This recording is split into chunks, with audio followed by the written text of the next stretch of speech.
Hello everyone, welcome back to short revision of chapter amine. सबसे पहले हम बात करेंगे कि ये बेसिकली ग्रुप कहाँ पर देखने को मिलते हैं। तो ये अकर होते हैं कहाँ पर, प्रोटीन्स में, अमाइंस में, और यहाँ पर एल्कलॉइड्स जो है और प्लस में हार्मोन्स के अंदर ये देखने को मिलता है। अगर हम यहाँ पर बात करें, इसका यूज़ एक तो सिंथेटिक डाई में भी करते हैं, डाई बनाने के लिए इसका यूज़ करते हैं, और ड्रग्स में भी करते हैं। नेक्स्ट है, दो बायोलॉजिकल एक्टिविटीज़ हैं जहाँ पर इनका बहुत ज़्यादा यूज़ करते हैं। बेसिकली कौन कौन सा है, एक तो एड्रेनलिन है जो कि हमारी बॉडी में एक हार्मोन रिलीज होता है, ठीक है, एड्रेनल ग्लैंड के थ्रू एड्रेनलिन हार्मोन सिक्रेट किया जाता है जिसको हम स्ट्रेस या इमरजेंसी हार्मोन भी कहते हैं। और यहाँ पर क्या है, एफेड्रिन। दोनों के दोनों क्या होते हैं, ये सेकेंडरी अमीनो ग्रुप है। अभी जस्ट मैं आपको बताऊंगी सेकेंडरी, प्राइमरी, टर्सरी अमाइन क्या होते हैं, ठीक है। नेक्स्ट यहाँ पर क्या इनका यूज़ किया जाता है, ब्लड प्रेशर को इंक्रीज करने के लिए। तो कभी भी क्वेश्चन आ जाए कि सेकेंडरी अमीनो ग्रुप जो कि क्या है, एफेड्रिन और एड्रेनलिन, इन दोनों का यूज़ कहाँ करते हैं, तो आपको याद रखना है ब्लड प्रेशर को इंक्रीज करने के लिए करते हैं। नेक्स्ट है नोवाकेन और सिंथेटिक अमीनो कंपाउंड जो है जिनका यूज़ करा जाता है एनेस्थेटिक इन डेंटिस्ट्री। लाइक डेंटिस्ट लोग जब दांतों को सुन्न करने के लिए जो मेडिसिन यूज़ करते हैं तो वो यही मेडिसिन होती है। नेक्स्ट है बेसिकली बेनेड्रिल, एक मेडिसिन है जो कि बेसिकली कफ सिरप है, एलर्जिक टाइम पे यूज़ किया जाता है। A well known anti histaminic. अच्छा, जो एंटी हेस्टामेनिक लाइक होता है कि एलर्जी के टाइम पर यूज़ करने वाली एलर्जिक जो मेडिसिन है वहाँ पर इनका यूज़ किया जाता है। ड्रग्स में also contain a tertiary amino group, जिसके पास क्या होता है, टर्सरी अमीनो ग्रुप होता है, ठीक है। नेक्स्ट है, quaternary ammonium salt are use as a surfactants. Like surface area को रिड्यूस करने के लिए हम यूज़ करते हैं। जो क्वाटरनरी अमोनियम सॉल्ट है वो एज अ सर्फेक्टेंट्स वर्क करता है।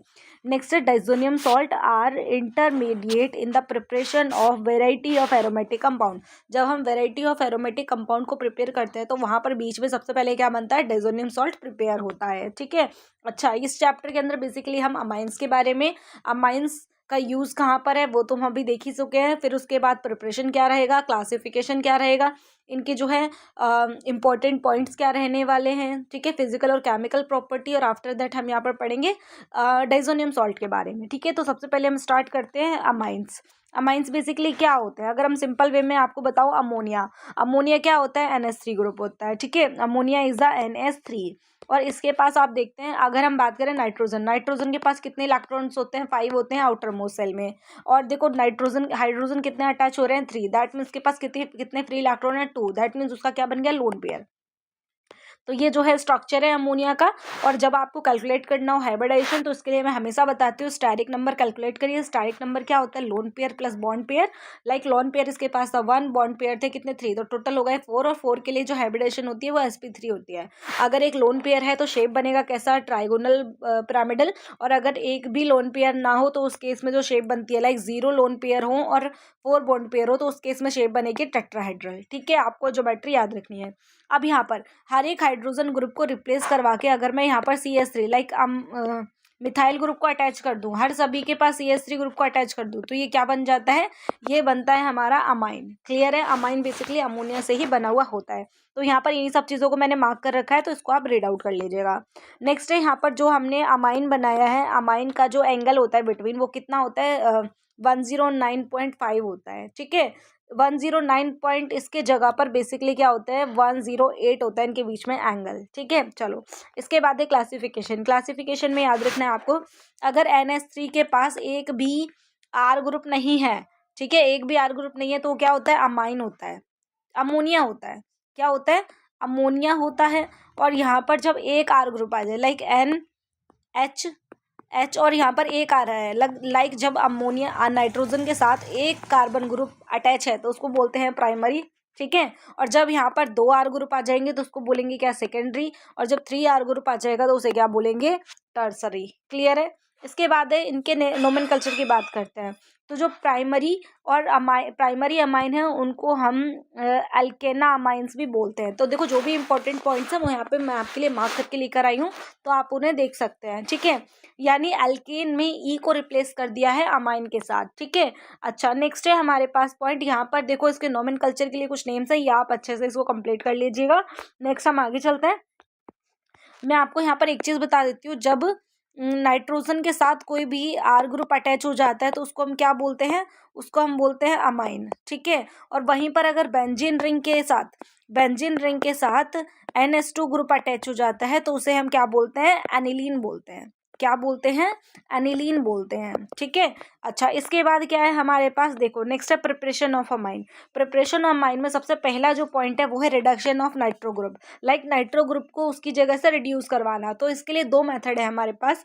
पहला मेथड है कि जो नाइट्रो ग्रुप है उसको, उसका जो है हाइड्रोजनेशन कर दे, लाइक H2 हाइड्रोजन की रिएक्शन कर दे with the presence of platinum nickel और प्लस में इथेनॉल। तो हमारे पास ये वाला कंपाउंड हमें देखने को मिलेगा। ये कौन सा, ये है एनिलीन, ठीक है। एनिलीन हमें देखने को मिलेगा, क्लियर है।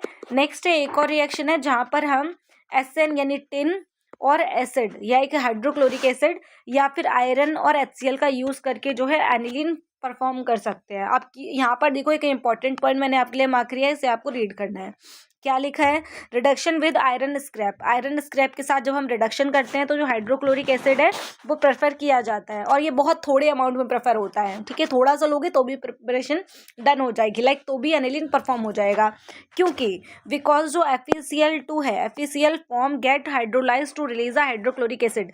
क्योंकि जो FeCl2 है वो हाइड्रोलाइज हो जाता है फर्दर और क्या करता है, हाइड्रोक्लोरिक एसिड जो है रिलीज कर देता है ड्यूरिंग द रिएक्शन।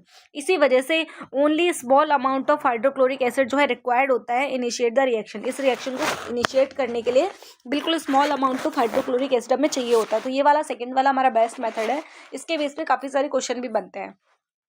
नेक्स्ट है अमोनिलेसिस ऑफ एल्काइल हैलाइड। लाइक यहाँ पर क्या करना है, हमें अमोनियम ग्रुप को क्या करना है, एज अ न्यूक्लियोफाइल के तरीके से वर्क करवाना है। और यहाँ पर जो RX ग्रुप है, लाइक इसको हम क्या कहते हैं, ये है हमारा हेलो एल्केन। तो हेलो एल्केन बेसिकली क्लीवेज कर देता है, कब, जब कोई न्यूक्लियोफाइल वहाँ पे अटैक करता है, तो ठीक है। इसी वजह से यहाँ पर ये चीज़ बोली गई है। यहाँ पर देखो जो प्रोसेस है क्लीवेज ऑफ CX बॉन्ड की जो क्लीवेज है with the help of ammonia, ठीक है, उसे हम क्या बोलते हैं, अमोनोलाइसिस कहते हैं। और ये रिएक्शन है ना, ये रिएक्शन बेसिकली कब कैरिड आउट होती है, तो reaction is carried out in a seal tube. Like sealed होनी चाहिए, वहाँ पर कोई एयर नहीं होनी चाहिए। एक shield air tight container tube के अंदर हम इस रिएक्शन को करते हैं। और टेम्परेचर क्या होना चाहिए, 373 केल्विन, या तो आप लिख दो उसको 100 डिग्री सेल्सियस, जो कि बॉइलिंग पॉइंट ऑफ वाटर है। नेक्स्ट है यहाँ पर देखो, यहाँ पर बेसिकली हो क्या रहा है हमारे पास, ये कौन है, ये है प्राइमरी अमाइन। प्राइमरी अमाइन की जब हम रिएक्शन करवाते हैं RX के साथ तो क्या होता है कि बेसिकली H और X यहाँ से बाहर जाएंगे और R ग्रुप यहाँ पे अटैच हो जाएंगे। तो हमारे पास ये वाला कंपाउंड बनेगा जो कि क्या है, बेसिकली सेकेंडरी अमाइन है। जब इस सेकेंडरी अमाइन का फर्दरली हम RX के साथ रिएक्शन करेंगे तो आप बोलोगे यहाँ से H और X तो बाहर निकल जाएगा और R कंबाइन हो जाएगा। दैट मीन्स यहाँ पर क्या बनेगा, R3N, ठीक है, क्योंकि इसके पास कोई भी हाइड्रोजन नहीं है। और जब हम फर्दरली इसकी रिएक्शन करवाते हैं RX के साथ तो उस केस में जो हमारे पास मिलता है क्या, ये सारी की सारी चीज़ें यहाँ पे क्या हो जाती हैं, अटैच हो जाती हैं। बनता क्या है, R4NX माइनस और प्लस। लाइक यहाँ पे एक तरीके से सॉल्ट परफॉर्म होता है जिसको हम कहते हैं क्वाटरनरी अमोनियम सॉल्ट। तो ये आपको चीज़ें पता रखनी है। नेक्स्ट है यहाँ पर इंपॉर्टेंट पॉइंट एक और, the free amine can be obtain from the ammonium salt by treated with strong base. Like ये जो हमें क्वाटरनरी अमोनियम सॉल्ट है, अगर हम इसकी रिएक्शन स्ट्रॉन्ग बेस जो कि क्या है, सोडियम हाइड्रोक्साइड है, इसको हम कास्टिक सोडा भी कहते हैं, तो इससे हमें क्या होगा, प्राइमरी अमाइन मिल जाएगा जो कि बिल्कुल क्लीन और क्लियर है। फ्री अमाइन हमें यहाँ से मिल जाएगा। जो रिएक्टिविटी ऑर्डर है हैलाइड्स का अमाइन के साथ, देखो जो RX है वो ज़्यादा रिएक्टिव होते हैं, उसके बाद आएगा RBr, उसके बाद आएगा RCl, ठीक है। तो ये इसका रिएक्टिविटी ऑर्डर है। लाइक जितना बड़ा साइज होगा ना वो ज़्यादा रिएक्टिव होगा, ठीक है। नेक्स्ट यहाँ पर हम बात करते हैं reduction of nitrile group. Reduction of nitrile group के अंदर क्या होगा, हम यहाँ पे फिर से नाइट्राइल ग्रुप को रिड्यूस करवा रहे हैं। अभी हमने किसको रिड्यूस करवाया था, नाइट्रो ग्रुप को रिड्यूस करवाया था। देखो यहाँ पर हमने नाइट्रो कंपाउंड को रिड्यूस करवाया है, अब हम किसको करेंगे, नाइट्राइल ग्रुप को रिड्यूस करवाएंगे। और नाइट्राइल ग्रुप क्या है, बेसिकली यहाँ पर CN ग्रुप है। क्या है, CN ग्रुप नाइट्राइल ग्रुप है। मैं इसको लिखती हूँ जरा, ये कौन है, हमारे पास CN ग्रुप है। और इनके बीच में कैसा बॉन्ड होता है, ट्रिपल बॉन्ड होता है, ठीक है। ये कंबाइंड न्यूक्लियोफाइल है जो कि हमने कहाँ पे पढ़ा था, चैप्टर नंबर हेलो एल्केन और हेलो एरेन में पढ़ा था। यहाँ पर बोल रहा है कि जो नाइट्राइल्स है, अगर हमें उसका रिडक्शन करवाना है with the presence of lithium lithium aluminium hydride, इसको क्या बोलते हैं, LiAlH4, इसकी प्रेजेंस में हम इसका रिडक्शन करवा सकते हैं, या फिर किसी कैटालाइटिक हाइड्रोजनेशन के थ्रू भी हम इसको करवा सकते हैं, जहाँ पर हमें क्या मिलता है, प्राइमरी अमाइन फॉर्म होता है। क्या फॉर्म होता है, प्राइमरी अमाइन हमारे पास यहाँ पे फॉर्म होता है। ये जो रिएक्शन है इसका हम यूज़ करते हैं, use for ascent of ammonia amine series बनाने के लिए करते हैं। और यहाँ पर आपको एक मोस्ट इंपॉर्टेंट चीज़ याद रखनी है, कन्वर्जन में बहुत ज़्यादा यूज़ होगी। जब भी कभी आपको बोला जाए कि एक एक्स्ट्रा कार्बन आपको चाहिए, तो उस केस में हम रिडक्शन ऑफ नाइट्राइल का यूज़ करते हैं, क्योंकि देखो यहाँ पे क्या लिखा है, preparation of amine containing 1 carbon atom more than the starting amine. Like देखो यहाँ पे कितने कार्बन आइटम है, कितने हैं, 1 R ग्रुप एक, और कार्बन कितने हैं हमारे पास, सिर्फ एक हमें शो हो रहा है। जब हम इसके रिएक्शन करते हैं with the presence of hydrogenation करते हैं विद द प्रेजेंस ऑफ निकल प्लैटिनम, और प्लस में क्या है हमारे पास, ये है सोडियम, और ये है हमारे पास अल्कोहल जिसे हम क्या बोलते हैं, इथेनॉल। तो इसके प्रेजेंस में अगर हम रिएक्शन को करेंगे तो हमारे पास देखो यहाँ पर जो चीज़ हमें मिली है वो बेसिकली क्या है, देखो यहाँ पर डायरेक्टली इसके साथ अटैच था, और यहाँ पे कितने, एक R ग्रुप, दूसरा R ग्रुप, और यहाँ पर NH3 एक अलग से मिल गया। ठीक है, तो यहाँ पर हमें इस तरीके की चीज़ें देखने को मिलती है। लाइक यहाँ पर क्या होगा, बेसिकली ये क्या है, रिडक्शन है, पिछले वाले से एक एक्स्ट्रा कार्बन हमें देखने को मिलेगा, ये चीज़ आपको ध्यान रखनी है। नेक्स्ट है यहाँ पर amide of reduction with the presence of lithium ammonium hydrates. यहाँ पर आप LiAlH4 का यूज़ भी कर सकते थे। ठीक है, अच्छा, और एक चीज़ ध्यान रखो, अगर हमें फिर से ही हमें प्रॉपर हमें अल्केन ग्रुप चाहिए तो फर्दरली एक H और एक H यहाँ पर आएगा, और ये बॉन्ड बीच से ब्रेक हो जाएगा, और यहाँ पर अमाइन ग्रुप बाहर निकल जाएगा। पर हमें ऐसा नहीं करना है, हमें प्राइमरी अमाइन को परफॉर्म करना था, इसलिए हमने इस रिएक्शन को किया है। ठीक है, नेक्स्ट है, चलो आगे लिखा है reduction of amide group. Amide group क्या होता है, RCONH2, this is a amide group. जब CO कंपाउंड यहाँ पे कार्बोनिल कंपाउंड आ जाता है तो उसे हम कहते हैं क्या, अमाइड। यहाँ पर हमें रिडक्शन करना है अमाइड का, किसके साथ, लिथियम एल्युमिनियम हाइड्राइड के साथ। तो यहाँ पर देखो जो हमारे पास मिलता है बेसिकली फिर से वो क्या मिलेगा, प्राइमरी अमाइन ही मिलेगा। ठीक है, और यहाँ पर इस तरीके का हमारे पास प्रोडक्ट देखने को मिलता है। नेक्स्ट यहाँ पर है गैब्रियल थैलेमाइड सिंथेसिस रिएक्शन। तो गैब्रियल थैलेमाइड रिएक्शन है, उसका हम यूज़ करते हैं बेसिकली प्राइमरी अमाइन बनाने के लिए। इससे सेकेंडरी और टर्सरी अमाइन फॉर्म नहीं हो सकते, और जो एरोमेटिक प्राइमरी अमाइन है वो भी इस रिएक्शन से परफॉर्म नहीं हो सकता। कभी क्वेश्चन आए कि एरोमेटिक प्राइमरी अमाइन क्यों नहीं हो सकता है, क्योंकि वो एज अ न्यूक्लियोफाइल सब्सटीट्यूएंट के तरीके से रिएक्ट नहीं करता, न्यूक्लियोफाइल सब्सटीट्यूएंट नहीं है वो। ठीक है, can not prepare by this method because aryl halide do not undergo nucleophilic substitution reaction, क्योंकि जो एराइल हैलाइड है वो न्यूक्लियोफिलिक सब्स्टिट्यूशन रिएक्शन नहीं करते हैं। यहाँ पर बेसिकली जो अमाइंस है, ठीक है, वही इस रिएक्शन को परफॉर्म करती हैं। इसीलिए यहाँ पर जो गैब्रियल थैलेमाइड रिएक्शन है, यहाँ पर सिर्फ प्राइमरी अमाइंस ही परफॉर्म हो सकते हैं। ये है हमारे पास थैलामाइड की रिएक्शन जब KOH के साथ करते हैं तो यहाँ पर बेसिकली क्या होता है, H और OH बाहर निकल जाता है, K इसके साथ अटैच हो जाता है, यहाँ पर बन जाता है सॉल्ट। ठीक है, थैलामाइड सॉल्ट एक देखने को मिलता है। फिर फर्दर हम इसकी रिएक्शन RX के साथ करते हैं तो क्या होता है, यहाँ पर KX बाहर निकल जाता है, और यहाँ पर जो हमारे पास मिलता है R यहाँ पे अटैच हो जाता है, दिस टाइप ऑफ कंपाउंड, जिसे क्या बोलते हैं, एन अल्काइल थैलामाइड। ठीक है, अच्छा, जो ये हमारी चीज़ है इसको हम फर्दरली रिएक्ट करवाते हैं स्ट्रॉन्ग बेस के साथ, जो कि 2 मोल ऑफ है हमारे पास। तो क्या है हमारे पास, अगर हम देखें तो क्या है हमारे पास, 2NaOH और 2NaOH। ठीक है, अब यहाँ पर हमने क्या देखा, यहाँ पर भी क्या होंगे, यहाँ पर हमने देखा कि जो R है वो NH2 के साथ बाहर हो जाएगा। R जो है, सॉरी, यहाँ पर जो पूरा कंपाउंड है ना इस तरीके से, हाँ, जो RNH और ये O2, ये सारी की सारी चीज़ें तो बाहर निकल जाएंगी, बचे ONA ग्रुप, ये दोनों के दोनों इस तरीके से अटैच हो जाएंगे आयन के फॉर्म में, और जो हमें साइड प्रोडक्ट मिलेगा वो क्या मिलेगा, प्राइमरी अमाइन हमारे पास परफॉर्म होकर मिल जाएगा। नेक्स्ट है यहाँ पर Hofmann bromamide degradation reaction.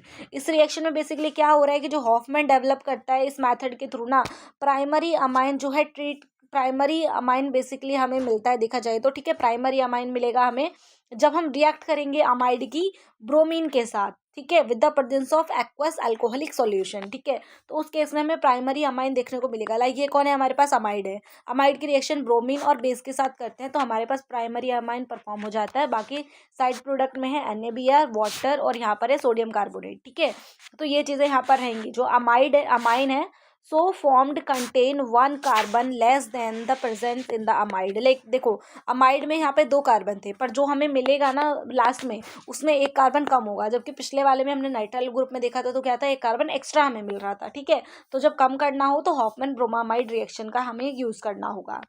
Next है यहाँ पर फिजिकल प्रॉपर्टीज। फिजिकल प्रॉपर्टीज में आप सिंपली रीड आउट कर सकते हैं, क्या लिखा है, जो लोअर एलिफेटिक अमाइन होते हैं गैसियस फेज में जो होता है उनके फिशी ऑर्डर होता है, फिशी वाला स्मेल वो देते हैं। और जो एनिलीन होते हैं वो अदर एराइल अमाइड यूजुअली जो है बेसिकली क्या होते हैं, कलरलेस होते हैं, पर ये कलर्ड हो जाते हैं जब इनको स्टोर करते हैं एटमोस्फेरिक, मतलब जब इनको स्टोरेज किया जाता है, कलर और storage due to atmospheric oxidation, like atmospheric oxidation के थ्रू ये क्या कर जाते हैं, खुद को कलर्ड शो करते हैं। ठीक है, जो लोअर एलिफेटिक अमाइन, ये तो देखो सभी को पता होता है कि लोअर वाले गैसेस में होते हैं, फिर थोड़े से हायर जाते हैं तो वो लिक्विड में आते हैं, और जब बहुत ज़्यादा हाई चले जाते हैं तो सॉलिड में देखने को मिलता है। और जैसे जैसे हायर होता है ना वैसे वैसे उनका मॉइलिंग जो सॉलिबिलिटी है वो भी क्या हो जाती है, डिक्रीज होती चली जाती है। तो लोअर एलिफेटिक अमाइन जो है सॉल्युबल होते हैं, जैसे जैसे लार्जर होते हैं तो सॉलिबिलिटी थोड़ा थोड़ा डिक्रीज हो जाती है। और रीज़न क्या होता है यहाँ पर, रीज़न होता है बेसिकली हाइड्रोजन बॉन्डिंग। और यहाँ पर अगर हम बात करें प्राइमरी सेकेंडरी टर्सरी की, तो प्राइमरी के पास आपको पता है कि 3 जो प्राइमरी वाले के पास 2HH ग्रुप होते हैं, दैट मीन्स उसकी सॉलिबिलिटी ज़्यादा होगी, सेकेंडरी की उससे कम होगी, टर्सरी की बिल्कुल ही ना के बराबर होगी, क्योंकि उसके पास जो है हेंड्रिक ग्रुप होते हैं, 3CH3 ग्रुप हमें उसके पास देखने को मिलते हैं। तीनों पे RR ग्रुप होते हैं जो कि एक इलेक्ट्रो लाइक जो एक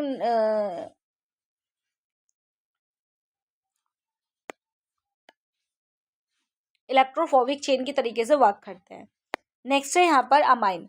अमाइन जो है ना बेसिकली सॉल्युबल होता है ऑर्गेनिक सॉल्वेंट पे, जैसे कि अल्कोहल हो गया, ईथर हो गया, बेंजीन हो गया, क्योंकि एक पोलर मॉलिक्यूल है। ठीक है, पोलर पोलर में ही डिसॉल्व होता है और नॉन पोलर में ही डिसॉल्व होता है, ये आपको पहले से ही पता है। यहाँ पर देखो इस तरीके से बॉन्डिंग होता है, ये मैंने आपको बताया था सॉलिबिलिटी केस। तो प्राइमरी में सबसे ज़्यादा, देन सेकेंडरी, देन टर्सरी, ये इसका क्या सीरीज़ है। अगर हम बात करें बॉइलिंग पॉइंट ऑफ अमाइन की, तो जो boiling point of amine, alcohol and alkane, तो ऑलमोस्ट क्या इनका सेम होता है, अगर मोलर मास बिल्कुल सेम हो तीनों का तो ये लगभग सेम रहेगा। ठीक है, यहाँ पर हमको एक सीरीज दे रखी है कि जैसे जैसे साइज यहाँ पे बढ़ेगा ना, जैसे जैसे साइज इंक्रीज होगा तो वैसे वैसे क्या होगा, बॉइलिंग पॉइंट भी बढ़ता चला जाएगा। नेक्स्ट है केमिकल प्रॉपर्टीज। तो केमिकल प्रॉपर्टीज में जो अमाइन है ना वो एज अ बिहेव करती है निक्लोफाइल्स के थ्रू, किसकी वजह से, due to the presence of unshared electron pair, जो इसके पास लोन पेयर होता है ना उसकी वजह से बेसिकली ये बिहेव करता है कि ये क्या है, एक न्यूक्लियोफाइल है। ठीक है, तो यहाँ पर बेसिक कैरेक्टर की हम बात करते हैं, ये जो है इंपॉर्टेंट पॉइंट है एग्जाम के पॉइंट ऑफ व्यू से, क्योंकि यहाँ से क्वेश्चन आते हैं। तो यहाँ पर देखो जो हमें पीकेबी और केबी वैल्यू यहाँ से हमें पता रखने हैं। ठीक है, चलो यहाँ पर देखो जो अमाइंस है, अमाइन सॉल्ट जो है सॉल्युबल होते हैं वाटर में। क्या बोला मैंने, अमाइन सॉल्ट जो है वो सॉल्युबल होते हैं वाटर में, पर इनसॉल्युबल होते हैं ऑर्गेनिक सॉल्वेंट लाइक ईथर। ये इंपॉर्टेंट पॉइंट है, जितनी भी लाइन मैंने मार्क करी है वो सभी इंपॉर्टेंट है आपके एग्जाम के पॉइंट ऑफ व्यू से, तो उन्हें आपको ज़रूर से ध्यान रखना है। नेक्स्ट है यहाँ पर जो अमाइंस होते हैं, अमाइन जो है अनशेयर्ड पेयर ऑफ इलेक्ट्रॉन होते हैं नाइट्रोजन के यहाँ पर, जिसकी वजह से ये बिहेव करते हैं लुईस बेस की तरह। इनके पास अनशेयर्ड पेयर ऑफ इलेक्ट्रॉन होते हैं, जिस वजह से किसकी तरह बिहेव करती है, लुईस बेस की तरीके से। और यहाँ पर जो बेसिक कैरेक्टर है अमाइन का, वो better understood in the term of, हम इसको बेटर अंडरस्टूड कर सकते हैं केबी के टर्म में और पीकेबी के टर्म में। देखो यहाँ पर एक लाइन आपको याद रखनी है कि जो केबी वैल्यू है वो इन्वर्सली प्रोपोर्शनल है पीकेबी वैल्यू की। अगर केबी वैल्यू ज़्यादा है तो पीकेबी वैल्यू क्या होगी, बहुत कम होगी, और वो क्या होगा, स्ट्रॉन्ग बेस होगा। अगर किसी क्वेश्चन में आपको दे रखा है कि इसका पीकेबी वैल्यू बहुत कम है, दैट मीन्स वो स्ट्रॉन्ग बेस है। अगर बोला है कि केबी वैल्यू ज़्यादा है तो भी वो क्या है, स्ट्रॉन्ग बेस है। ठीक है, तो आपको ये इंटरलेशन, आपको ये याद रखना है चीज़ें। नेक्स्ट आ जाओ, यहाँ पर जो एलिफेटिक अमाइन है वो एक स्ट्रॉन्ग बेस होते हैं due two plus I effect. जो एलिफेटिक अमाइन है वो स्ट्रॉन्ग बेस होते हैं due two plus I effect, और जो एरोमेटिक अमाइन होते हैं वो वीक बेस होते हैं due two electron withdrawing group, क्योंकि इनके पास इलेक्ट्रॉन विड्रॉइंग ग्रुप होता है, इसलिए जो एरोमेटिक ग्रुप है वो क्या होते हैं, वीक बेस होते हैं, और एलिफेटिक क्या होते हैं, स्ट्रॉन्ग बेस होते हैं। ठीक है, चलो नेक्स्ट है हमारे पास यहाँ पर एक सीरीज, ये आपको याद रखना है पैटर्न, ये चीज़ें जो है मोस्ट मोस्ट मोस्ट इंपॉर्टेंट है, इसको भी मोस्ट इंपॉर्टेंट मार्क कर लो। और देखते हैं इसको क्या बोल रहा है कि जो बेसिसिटी है अमाइन की गैस में जो बेसिसिटी है वो क्या है, 3:1। ये तो देखो सिंपल है, क्या था, 3:1 इसकी बेसिसिटी है, ये तो याद रह जाएगा आपको। 3:1 टर्सरी की सबसे ज़्यादा होगा बेसिसिटी, फिर सेकेंडरी, फिर प्राइमरी, क्योंकि उसके पास जैसे जैसे आर ग्रुप कम होते जाएंगे बेसिसिटी क्या होती जाएगी, डिक्रीज होती चली जाएगी। अब हम बात करते हैं CH3 की, जो कि एक्वस फेज में है। एक्वस फेज के लिए दोनों अब बता रही हूँ, तो देखो यहाँ पे क्या लिखा है, यहाँ पर आपको दिख रहा है 3, तो फर्स्ट वाले में से 3 को उठा के ना पहले नंबर पे रख दो, लाइक पहले नंबर पे इसको यहाँ पे रख दो, तो क्या आया 213, यानी 213 तो 2 1 3 इसका क्या हो जाएगा, पैटर्न हो जाएगा सेकेंडरी का सबसे ज़्यादा, देन प्राइमरी, देन टर्सरी। और वहीं हम बात करें बेसिसिटी ऑफ अमाइन, तो अमाइन के केस में हमें क्या करना है, बस लास्ट वालों को इंटरचेंज करना है, बाकी सब कुछ सेम है। ठीक है, 3 और 1, 2 3 1, तो पैटर्न एक बार आप बना लेंगे तो आपके लिए बहुत ईजी है। देखो, एक आपको 321 एक याद रखना है। ठीक है, 321 क्या था, गैसेस के लिए था। उसके बाद यहाँ पे 3 दिखा अमाइन के लिए, तो उसको 3 को एक्सेप्ट, फर्स्ट वाले को उठा के लास्ट पे रख दो। और जब हम बात करेंगे C2H5 की जगह पर, तो इन फर्स्ट फिर से हमें 2 को एक्सचेंज करना पड़ेगा। ठीक है, ये इसका पैटर्न रहेगा। यहाँ पर देखो, जो ऑर्डर है बेसिसिटी का, मैंने यही सब चीज़ों को मार्क करा है जो मैंने आपको वहां पर दे दिया है। ठीक है, चलो। हाँ, यहाँ पर एक चीज़ याद रखनी है, जो विड्रॉइंग ग्रुप होते हैं, इलेक्ट्रॉन विड्रॉइंग ग्रुप, वो बेसिसिटी को डिक्रीज करते हैं, और जो इलेक्ट्रॉन डोनेटिंग ग्रुप होते हैं वो बेसिसिटी को इंक्रीज करते हैं। यहाँ पर आप चाहें तो इन चीज़ों को रीड आउट कर सकते हैं जो मैंने मार्क करा है, या फिर आप इनको स्क्रीनशॉट ले सकते हैं। और यहाँ पर एक चीज़ मैंने आपको बतानी थी क्लास, देखो यहाँ पर क्या है कि जो हमारे पास अमाइन है, एनिलीन है, एनिलीन के बेसिकली हम 5 रेजोनेंस स्ट्रक्चर देखते हैं जो कि क्या स्टेबल है। पर वहीं पर अगर हम बात करें, अगर हम इसके सॉल्ट के स्ट्रक्चर देखते हैं तो वो सिर्फ 2 है, दैट मीन्स ये क्या एक अनस्टेबल फॉर्म है।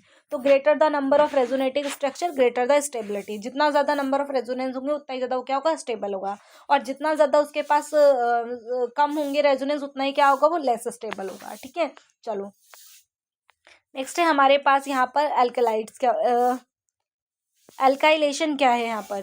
जो एल्काइलेशन है बेसिकली, ये तो हमने प्रीवियस उसमें भी पढ़े हुए हैं, तो सेम वही है एल्काइलेशन का कॉन्सेप्ट। अब आते हैं एसाइलेशन पे। तो एसाइलेशन जो है ना, वो एरोमेटिक प्राइमरी और सेकेंडरी अमाइन के लिए वो कैसे होगा, वो रिएक्ट करेंगे क्लोरीन की, रिएक्ट करेंगे किसके साथ, एसिड क्लोराइड के साथ, एसिड क्लोराइड के साथ रिएक्ट करेंगे, और किसके साथ रिएक्ट करेंगे, एनहाइड्राइड के साथ रिएक्ट करेंगे with ester by the nucleophilic substitution reaction. तो यहाँ इसी रिएक्शन को हम क्या बोलते हैं, एसाइलेशन रिएक्शन कहते हैं। देखो यहाँ पर क्या है हमारे पास, ये है इथेनामाइन, इथेनामाइन की रिएक्शन जो है हम यहाँ पर कर रहे हैं इसके साथ। तो ये जो है ना हमारे पास, ये क्या है, एसिड क्लोराइड है, ये क्या है, एसिड क्लोराइड है। तो ये है हमारे पास अमाइन, कौन सा अमाइन है, प्राइमरी अमाइन है। तो प्राइमरी और सेकेंडरी अमाइन को सिर्फ यहाँ पर करेंगे, ध्यान रखना।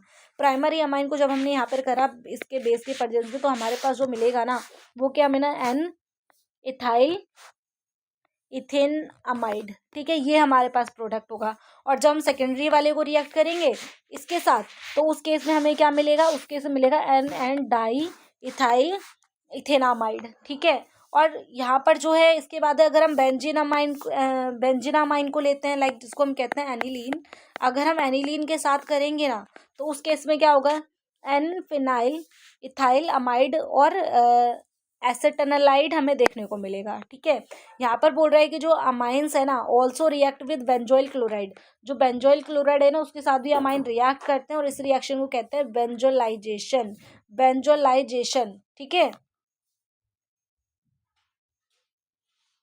वेंजुलेशन जो है हमारी ये वाली रिएक्शन रहेगी, तो ये आपको थोड़ा सा रिमेम्बर करके रखना है।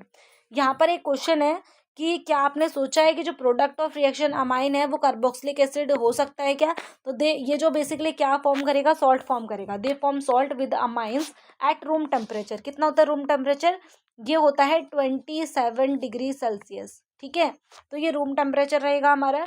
नेक्स्ट है carpal amine reaction. Carbylamine reaction में क्या होता है, बेसिकली हम इसमें अमाइन के साथ रिएक्शन करते हैं। एलिफेटिक और एरोमेटिक जो प्राइमरी अमाइंस है, जब उनको हीट करते हैं क्लोरोफॉर्म की प्रेजेंस में, क्लोरोफॉर्म का फॉर्मूला क्या होता है, CHCl3, क्लोरोफॉर्म के साथ रिएक्शन करते हैं, और इथेनॉइक पोटेशियम हाइड्रोक्साइड के साथ जब रिएक्शन करते हैं तो हमारे पास क्या फॉर्म होता है, आइसोसाइनाइड फॉर्म होता है, या फिर कार्बल अमाइन फॉर्म होता है। कार्बल अमाइन फॉर्म होता है या फिर आइसोसाइनाइड फॉर्म होता है, जिसकी स्मेल ना बहुत बेकार होती है, ख़राब स्मेल होती है। ठीक है, सेकेंडरी और टर्सरी अमाइंस जो है यहाँ पर इस रिएक्शन को शो नहीं करते, इसीलिए जो कार्बल अमाइन टेस्ट भी इसको बोलते हैं, क्योंकि यहाँ पर ये जो रिएक्शन है ना, सिर्फ प्राइमरी और सेकेंडरी अमाइन, सॉरी सिर्फ प्राइमरी अमाइन ही इसको देता है, बाकी सेकेंडरी और टर्सरी यहाँ पर नो रिएक्शन टेक्स प्लेस हो यहाँ पर होती है। तो इस वजह से इसको carbylamine reaction, carbylamine test या आइसोसाइनेट टेस्ट भी इसको कहते हैं। तो कभी क्वेश्चन आ जाए आइसोसाइनेट टेस्ट किस लिए करते हैं, तो बेसिकली आइडेंटिफाई करने के लिए करते हैं, प्राइमरी सेकेंडरी टर्सरी अमाइन के लिए। ठीक है, चलो। इसके बाद है reaction with nitrous acid. Reaction with nitrous acid में क्या रहेगा कि जो यहाँ पे 3 क्लासेस हमें दी गई हैं डिफरेंट, जहाँ पर हमें नाइट्रस एसिड को रिएक्ट करा है, प्रिपेयर करा है किसके through, in the Setu of mineral acid के थ्रू, ठीक है, या फिर सोडियम एसीटेट के थ्रू। तो पहला ए बी इन दोनों को देखते हैं जरा। इसमें क्या है, पहले वाले में ये है कि जो हमारे पास प्राइमरी अमाइन है, प्राइमरी अमाइन के रिएक्शन किसके साथ कर रहे हैं, इसके साथ हम यहाँ पर करेंगे तो हमारे पास जो फॉर्म होगा ना बेसिकली वो क्या होगा, एक सॉल्ट फॉर्म होगा, ठीक है। और लास्ट स्टेज पे हम देखें तो हमारे पास एक बन रहा है अल्कोहल। तो यहाँ पे देखो क्या लिखा है कि जो प्राइमरी एलिफेटिक अमाइन है रिएक्ट करता है नाइट्रस एसिड के साथ और फॉर्म करता है क्या, एलिफेटिक डाइजोनियम सॉल्ट, जो कि बेसिकली क्या है, बहुत ज़्यादा अनस्टेबल है। तो ध्यान रखना ही बहुत ज़्यादा अनस्टेबल है। और जो यहाँ पर जो है नाइट्रोजन गैस जो लिबरेट होती है, और क्वांटिटेटिव अल्कोहल जो बेसिकली परफॉर्म होता है, और क्वांटिटेटिवली हमारे पास एवोल्यूशन होता है नाइट्रोजन गैस का, जो यूज़ करते हैं बेसिकली अमीनो एसिड और प्रोटीन बनाने के लिए हम इसका यूज़ करते हैं, क्योंकि काफ़ी ज़्यादा अमाउंट में यहाँ पे रिलीज होता है, ठीक है। नेक्स्ट है एरोमेटिक अमाइन, जो कि रिएक्ट करता है किसके साथ, नाइट्रस एसिड के साथ, लो टेम्परेचर पे, यानी 273 से 278 टेम्परेचर पे, और डाइजोनियम सॉल्ट बन जाता है।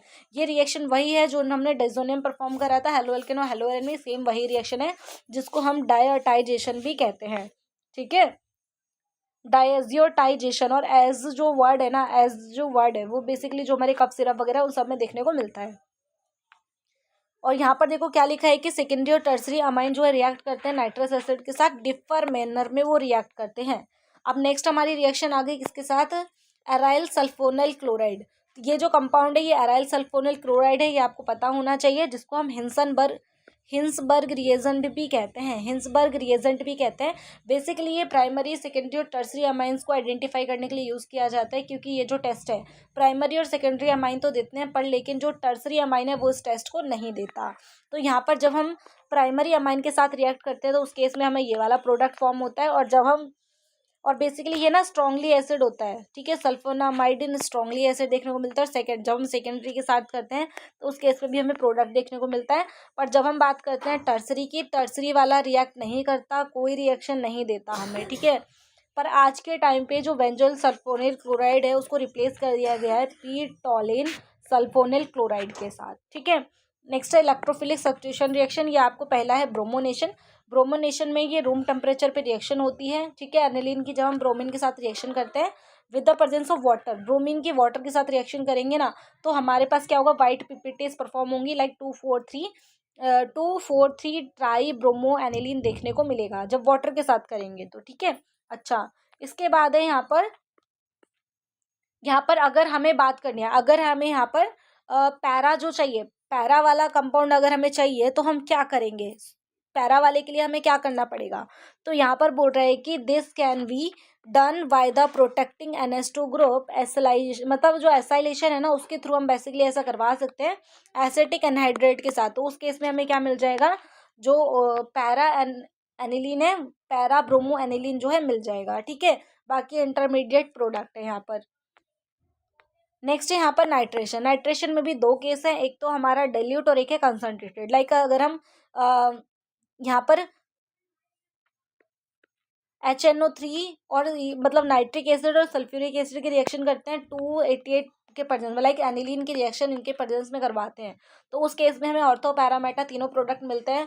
और यहाँ पर आपको देखो ये ना मेटा डायरेक्टिंग ग्रुप ज़्यादा, जबकि हम हर किसी में देखते थे क्या ऑर्थो और पैरा हमें ज़्यादा मिलता था, पर यहाँ पर देखो पैरा की ऑर्थो की कंसनट्रेशन सिर्फ 2% है, मेटा और ये ज़्यादा है। तो इसका रीज़न आपको यहाँ से देखना है कि in the strongly acetic medium जो एनिलीन है वो प्रोटोनेट हो जाता है ना, प्रोटोनेट हो जाता है, protonated to form the anilinium ion. किसमें प्रोटोनेट हो जाता है, एनिलीनियम आयन की वजह से, जिस वजह से मेटा डायरेक्टिंग ग्रुप जो है ज़्यादा बनता है यहाँ पर। That is why by side the ortho and para derivative, ortho and para derivative के साथ साथ यहाँ पर मिलता है हमें मेटा डायरेक्टिंग ग्रुप भी फॉर्म हो जाता है, ठीक है। तो रीज़न बेसिकली क्या है कि रीज़न यहाँ पे है क्योंकि एनिलीन जो है प्रोटोनेटेड हो जाता है किसमें, एनिलीनियम आयन्स में, इस वजह से ऐसा होता है। तो क्या हम यहाँ पर पैरा बना सकते हैं, बिल्कुल बना सकते हैं। तो इस वाली रिएक्शन के थ्रू हम यहाँ पर पैरा को परफॉर्म कर सकते हैं, ठीक है। तो ये लाइन आपको थोड़ा सा ध्यान रखनी है। उसके बाद है सल्फोनेशन। सल्फोनेशन के केस में क्या होगा, जो एनिलीनियम हाइड्रोजन सल्फेट है, जब हम उसको हीट करते हैं, जब हम उसको हीट करते हैं सल्फ्यूरिक एसिड के साथ 453 और 473 केल्विन पर हम इसको हीट करते हैं, तो उस केस में हमें पैरा अमीनो बेंजीन जो है देखने को मिल जाता है। लाइक ये हमारे पास एनिलीन, इसका जो है सल्फ्यूरिक एसिड के साथ रिएक्शन करेंगे तो हमारे पास सॉल्ट बन जाएगा एनिलीनियम हाइड्रोजन सल्फेट। फर्दरली उसको हीट करेंगे, उसके बाद क्या होगा, ये सल्फोनिल एसिड बनेगा और देन फर्दरली इसमें कन्वर्ट हो जाएगा और ये जो हमारा कंपाउंड है इसे हम कहते हैं ज्वेटर आयन। क्या कहते हैं इसको? ज्वेटर आयन इसको हम बोलते हैं। ठीक है, तो ये चीज़ें आपको थोड़ा सा रिमेंबर करके रखनी है। नेक्स्ट है हम डाइजोनियम सॉल्ट पे पहुंच चुके हैं। तो डाइजोनियम सॉल्ट में क्या है बेसिकली, तो जो NH2 ग्रुप है, ठीक है, उसको हम क्या बोलते हैं, डाइजोनियम सॉल्ट कहते हैं। N2 ग्रुप है, अगर कहीं पर आपको दिख रहा है, इसको डाइजोनियम कहते हैं। और जब यहाँ पर ऐसे करके लगा होगा तो इसको क्या बोलेंगे, डाइजोनियम सॉल्ट कहते हैं हम इसको। ठीक है, डाइजोनियम सॉल्ट। और ये किससे परफॉर्म होता है बेसिकली, डायोटाइजेशन रिएक्शन से परफॉर्म होता है। तो यहाँ पर जो है डाइजोनियम सॉल्ट यहाँ पर देखो क्या बोल रहा है, conversion of primary aromatic amine into diazonium salt known as a diazotization. ये मैं आपको बता चुकी हूँ। ड्यू टू इनस्टेबिलिटी की वजह से जो डाइजोनियम सॉल्ट है उसको हम स्टोर करके नहीं रख सकते। अगर हमने उसको बनाया है तो तुरंत के तुरंत हमें उसको यूज़ करके फिनिश करना पड़ेगा। इसके फिजिकल प्रॉपर्टी क्या है, जो बेंजीन डाइजोनियम क्लोराइड है वो एक कलरलेस क्रिस्टलाइन सॉलिड होता है, जो कि बहुत जल्दी सॉल्युबल हो जाता है वाटर में, और ये बेसिकली स्टेबल होता है कोल्ड में। पर ये जो रिएक्ट करता है ना, किससे करता है, वार्म वाटर से बेसिकली रिएक्ट करता है। ठीक है, और डिकम्पोज हो जाता है इजिली ड्राई स्टेट में। ठीक है, नेक्स्ट है reaction of diazonium salt can be broadly divided into 2 categories. पहला है यहाँ पर involving displacement of nitro group और नेक्स्ट है involving retention of Dizo group. तो पहला वाला तो आपको देखो, ये दोनों चीज़ें आपको पता है। ये जो रिएक्शन है ना, जिसको हम सैंडमेयर रिएक्शन कह रहे थे, हेलो एल्किन और हेलो एरन में हमने पढ़ा था, ये वही है। और नेक्स्ट है गेटरमैन, ये दोनों रिएक्शन वही से हैं, तो मुझे ये बताने की जरूरत नहीं है आपको। यहाँ पर एक चीज़ बोली गई है, जो यील्ड है सैंडमेयर रिएक्शन की वो फाउंड की गई है बेटर देन गेटरमैन रिएक्शन। तो यहाँ पर जो सैंडमेयर रिएक्शन है ना वो ज़्यादा प्रेफरेबल है कंपेरिजन टू गेटरमैन, तो यील्ड वहाँ पर ज़्यादा मिलेगा आपको। Next reaction iodide iodine ion do not easily introduce into the benzene nitrogen directly. कभी भी बेंजीन के पास डायरेक्टली आयोडो ग्रुप नहीं इंट्रोड्यूस होगा, पर जब हम डाइजोनियम सॉल्ट की बात करते हैं तो वहाँ पर ये ट्रीट करता है पोटेशियम आयोडाइड के साथ और हमें मिलता है आयोडोबेंजीन फॉर्म। तो कभी भी आयोडोबेंजीन बनाना हो तो ये वाले मेथड को हम यूज़ कर सकते हैं। Next replacement of fluoride group. यहाँ पे फ्लोराइड ग्रुप को हम रिप्लेस करते हैं। ठीक है, तो उस केस में हमें क्या मिलता है, फ्लोरोबेंजीन हमें देखने को यहाँ पर मिलता है। Next replacement of H group. जब हम माइल्ड रिड्यूसिंग एजेंट, जो सर्टेन माइल्ड रिड्यूसिंग एजेंट है, ठीक है, जैसे कि यहाँ पर क्या है, हाइसोफॉस्फोरिक एसिड, जिसको हम कहते हैं क्या, फॉस्फोनिक एसिड, उसके साथ जब रिएक्ट करता है इथेनॉल रिड्यूसिंग डाइजोनियम सॉल्ट, तो हमारे, या फिर एरीन, यहाँ पर एरीन्स हमें खुद से मिलेगा जो कि ऑक्सीडाइज हो जाएगा किसमें, फॉस्फोरिक एसिड में या फिर इथेनॉल में। तो ये जो हमारी रिएक्शन है ना, ये आपको देखने, यहाँ पर प्रेफरली भी क्या है, बेंजीन हमारे पास देखने को मिलेगा डायरेक्टली। ठीक है, डायरेक्टली बेंजीन हमें यहाँ पे देखने को मिलेगा। तो ये रिएक्शन आपको याद रखनी है कि कैसे हम डाइजोनियम सॉल्ट से परफॉर्म कर सकते हैं बेंजीन में। ठीक है, यहाँ पर नेक्स्ट एक और रिएक्शन है replacement of hydroxyl group. Like यहाँ पर क्या है, जो हमारे पास डाइजोनियम सॉल्ट है, डाइजोनियम सॉल्ट की रिएक्शन अगर हम वाटर से करते हैं तो हमें फिनोल देखने को मिलता है। तो फिनोल कभी भी बनवाना हो तो ये रिएक्शन हम यूज़ कर सकते हैं। टेम्परेचर कितना होना चाहिए, 283 केल्विन टेम्परेचर होना चाहिए। नेक्स्ट है यहाँ पर कैसे आप नाइट्रो ग्रुप में कन्वर्ट कर सकते हैं। तो जो डाइजोनियम सॉल्ट है उसकी रिएक्शन हम फ्लोरोबोरिक एसिड के साथ, और प्लस में हमारे पास जो सोडियम नाइट्रेट है और कॉपर प्लस हीट करेंगे इसको, तो हमारे पास ये वाला कंपाउंड देखने को मिल जाएगा जिसको कहते हैं नाइट्रोबेंजीन। ठीक है, इसके बाद है AJIO product. AJIO product most important है, इसको हम डाई वगैरह में यूज़ करते हैं। यहाँ पर 2 कलर के डाई देखने को मिलती है, एक होती है ऑरेंज डाई और एक होती है येलो डाई। ये दोनों के दोनों रिएक्शन ना बेसिकली इनको हम कपलिंग रिएक्शन भी कहते हैं। ठीक है, तो यहाँ पर क्या है, ये है हमारे पास एनिलीन की रिएक्शन जब फिनोल से करते हैं तो उसमें इस केस में क्या होता है, यहाँ से H और यहाँ से Cl, ये दोनों बाहर निकल जाते हैं और बाकी सारी चीज़ें कंबाइन हो जाएंगी और हमारे पास ये प्रोडक्ट मिल जाएगा। नेक्स्ट ऐसे ही जब हम इसकी रिएक्शन एनिलीन से करते हैं तो उस केस में H और Cl बाहर निकलता है और ये प्रोडक्ट हमारे पास मिल जाता है जो कि एक येलो डाई है। ठीक है, नेक्स्ट है इसके यूजेस क्या है, इंपॉर्टेंस क्या है हमारी लाइफ में। तो जो एराइल फ्लोराइड है और आयोडाइड है, ठीक है, वो हम प्रिपेयर नहीं कर सकते हैं डायरेक्टली हेलोजनेशन रिएक्शन के थ्रू। क्या बोल रहा है कि एराइल फ्लोराइड या फिर आयोडाइड, इन दोनों को हम प्रिपेयर नहीं कर सकते डायरेक्टली हेलोजनेशन के थ्रू। ठीक है, जो साइनो ग्रुप है वो cannot introduce, cyano group directly introduce नहीं होता है न्यूक्लियोफिलिक सब्स्टिट्यूशन रिएक्शन के थ्रू या फिर न्यूक्लियोफिलिक सब्स्टिट्यूशन ऑफ क्लोरोबेंजीन के थ्रू। पर जो साइनोबेंजीन है ना, वो ईजिली ऑब्टेन हो जाता है डाइज़ोनियम सॉल्ट के थ्रू। ठीक है, यहाँ पर और कुछ भी आपका इंपॉर्टेंट नहीं है, चैप्टर हो गया आपका finish. I hope so video helpful रही हो। ऐसे ही शॉर्ट लेक्चर्स के लिए चैनल को सब्सक्राइब कर लो। मिलते हैं नेक्स्ट वीडियो में। Thank you so much watching this video. और नेक्स्ट वीडियो किस चैप्टर पे आपको चाहिए उसे कमेंट करिएगा, और चैप्टर का फीडबैक कैसा रहा वो आपको ज़रूर देना है।